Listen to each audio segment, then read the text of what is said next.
You talk a lot about purpose, why we are created as humans and why we are here. Like, what is the purpose of life? Why have we been given life? I think we're here to struggle and to learn. I don't think we're here to be happy. That's why when we keep going back to the happy argument, I've always found that kind of frustrating and annoying. Yeah. When someone goes, oh, but I want to be happy. Why? Why do you want to sit there and laugh like you were happy your entire childhood? That's your happy days. You're allowed to be happy as a kid. It's all over now, right? You're a man. You have responsibilities. I think we're here to do important things, and important things are going to be difficult, and they're going to be hard, and you're going to get frustrated. But that's what gives you purpose. I think we're here to struggle. I think we're here to endure pain. Yeah. I think we're here to just see how hard we are to kill. I think that going through terrible things and living through them and coming out the other side is one of the most fantastic things about being human. I think that it's almost like once you understand what life is really about, there's no emotion which isn't enjoyable.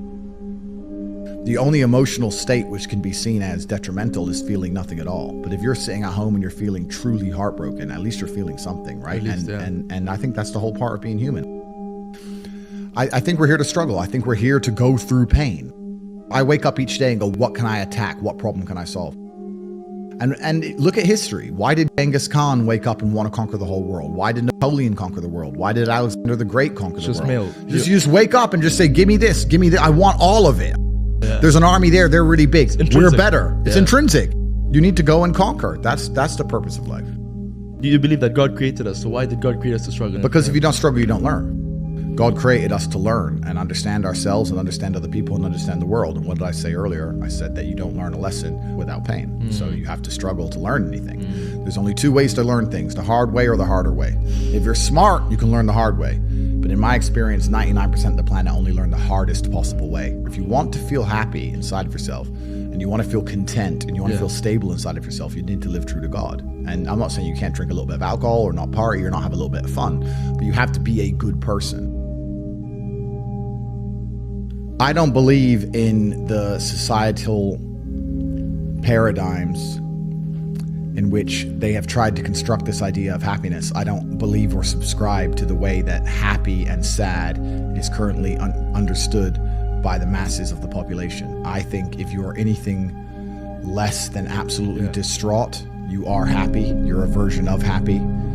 It's like saying gray is a version of black, right? No matter how light the gray is, you can still call it a version of black. And unless you've gone through an event, which hopefully doesn't happen too often, like the passing of a family member or something that's truly destructive and detrimental to your mindset, besides these events, which hopefully only happen a few times in your life, you should be happy. If you're not crying or paralyzed in silence due to the absolute magnitude of a detrimental circumstance or the absolute magnitude of a negative event, then you are a version of happy. So I am always happy is the short answer. I don't believe in not being happy. I don't believe in not saying to myself I'm happy. I'm always a version of happy.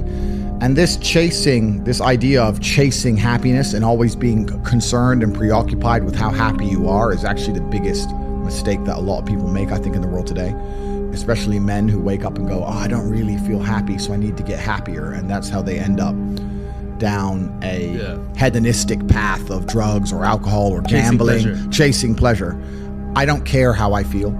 I don't care if I feel happy or sad. It doesn't really affect what I do each day. I do the exact same things. I act the exact same way. I don't care. I don't put weight to the significance of the emotion. So I always consider myself a happy person, but if I woke up and I was slightly less happy one day than another, it wouldn't affect anything I do and I wouldn't put any relevance to it. I'm human and that's life. So yeah, am I any happier now that I have hundreds of millions of dollars than before I was broke? Not really, but I was never unhappy. I'm the same state that I was then that I am now. I have work to do and I will do it. It's as simple as that. Well, also, there's no light without dark, and there's no joy without pain. You can't have a rainbow without a little rain. No matter how hard you chase pleasure and happiness, there's going to be dips and troughs in between. There's going to be come downs and downtrends, and you're going to have the juxtaposition between that time you were laughing your head off and acting giddish like a child, and the time that you feel depressed as such. And I think it's much better to just adopt a very disciplined, stoic mindset. I'm always the same base level of happy regardless. If I lost all of my money today, I would be the same happy. If my net worth quadrupled, I'd be the same happiness. But as long as I'm alive and the people I care about and love are alive, and as long as I get As long as God gives me the honor of doing my duties and providing for the people I care about, as long as I get to wake up and know that there's a whole bunch of people in the world who need me and I get to work hard to please them and do good for society and good for the world, then I'm a vessel of God, and I'm happy enough to survive. That's all I look at it as. I don't ever consider how do I feel. That doesn't cross my mind. I have things to do. I'm too busy. I have things to do every single day. I have very important things to do, and how I feel really is not going to affect how I complete those tasks. And when I speak to men, they say I'm unhappy or I need to be happier. I think that's absolutely the wrong frame of life. You're a man, you have duty, you have honor, you have things you should be doing regardless of how you feel. And the people who are perma-obsessed with happiness or sadness, I just think it's the wrong paradigm to view the lens of life. I think you should get up and do what needs to be done.